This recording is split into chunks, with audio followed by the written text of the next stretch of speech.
Two enormous brands struggling for the last couple seasons on Sunday night in prime time. Week 1, LSU, Florida State.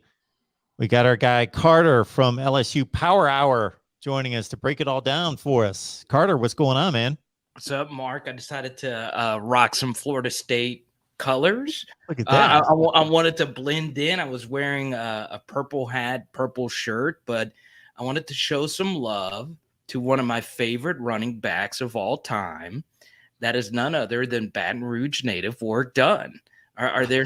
I'm sure there's a few Warrick Dunn fans out there in the universe watching this right now.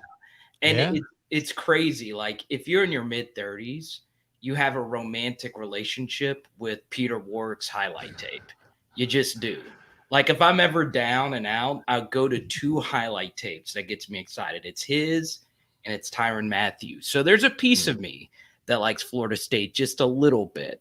But Sunday, baby, Sunday night, ABC on the Mickey Mouse Network. Let's go. I'm really excited. Let's do it. Well, if you're talking early to mid 30s, I guess we don't do that on this show. We like either cut it high or low on the age scale, Carter. we got bookended on both ends, but no mid 30s here. So you're filling the gap for us. That's right. You are filling the gap. So we appreciate you being here. This should be a heck of a ball game, a big ball game for both teams. I was making the comment to Logan a few minutes ago that during this struggle that Florida State's had since 2017, it's been rare that they faced a big-time opponent that, in a sense, has more questions than they do. Not necessarily bad questions, just questions that need to be answered on the LSU side.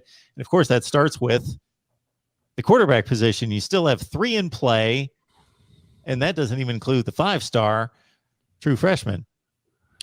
Right. Yeah, and it's interesting, right? So you go into this game with Florida State having some clarity of what they're going to have at quarterback, and LSU, Mark, is on the opposite end of the spectrum. I don't think even the coaching staff knows who their quarterback is going to be right now, where, of course, it looks – I'll throw this to Logan in the chat. It looks as if Jordan Travis is 99.9% going to be the guy, correct?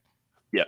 Okay, yep. So – it's the opposite, obviously, with LSU. And I honestly don't know what the coaches feel at this point, who their guy is going to be going into this next year. Because, going into the summer, Mark, and you and I discussed this before, and we've discussed this on my channel, it was just looking like it's going to be Jaden Daniels versus Miles Brennan, and then Garrett Nussmeier shows up and shows out in the spring game, and he's in year 2 of his development.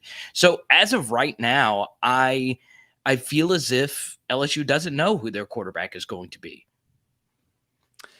Yeah, we talked about that earlier too, because Florida State, I think probably the best thing that Florida State's going to be able to bring on Sunday when it comes is it's probably Florida State's defensive line. And, we talked about how that's going to play an impact to whenever y'all got a quarterback going into the first week and understanding the whole system. That's going to be definitely a heavily favored LSU crowd, which I'm definitely looking forward to. Yeah, it's definitely going to be rowdy in there, but let alone that's still a big time prime time matchup with, a team, with Mike Norvell, a coach that desperately needs a win like this, not just to save his job, but for recruiting too, and a lot of additional things that go with it. But the quarterback room for y'all, y'all are still thinking about that. Meanwhile, Florida State has a guy that they feel very confident in that they'll, name the starter. He is the starter. Norvell said it this spring, this is our starter, and we're going to put guys around him to be better. And this is really Jordan Travis's second year too. But for something to be on this stage, though, he hasn't really hit this kind of stage where you had a neutral side game. I call it neutral, but this is going to be heavily impacted by LSU fans. This is going to be a whole different stage for him. Can he make plays? Can he have the calmness where he can just sit back?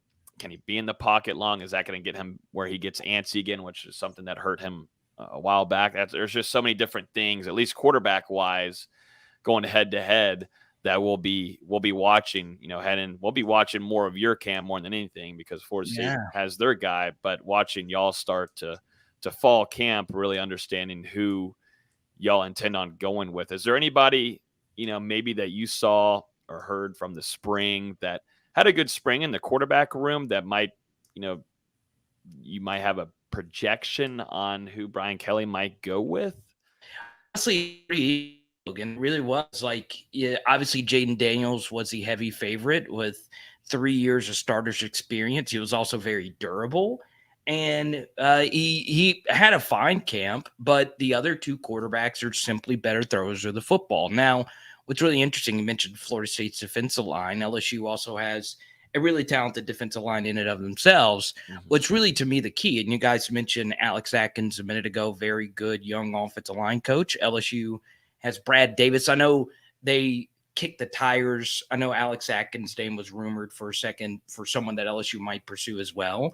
I think those two guys are going to be very key in this matchup because obviously with LSU's offensive line, they have a lot of new bodies. And for some reason, Florida State, dating back to the late Jameis Winston years, they've always had offensive line issues. I don't know exactly why that's been the case. I know, once again, I don't know as much about Florida State as neither one of you guys, but every time I watch them play, I'm like, God, this is just crazy. Florida produces so much offensive line talent, and they can't ever seem to get a good five that works well together. So those two guys are going to have a really difficult time going up against each other's defensive lines, no matter who the quarterback's going to be.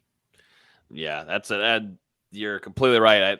Please don't remind me again about how awful Florida State's offensive line has been throughout the last, like you said, really been a decade where Florida State just cannot find an answer there. And we were talking about it earlier. Florida State definitely has the offensive line coach that they need, and they're starting to bring in that class, but it's not going to have any kind of effect on this game whatsoever. No impact will happen. But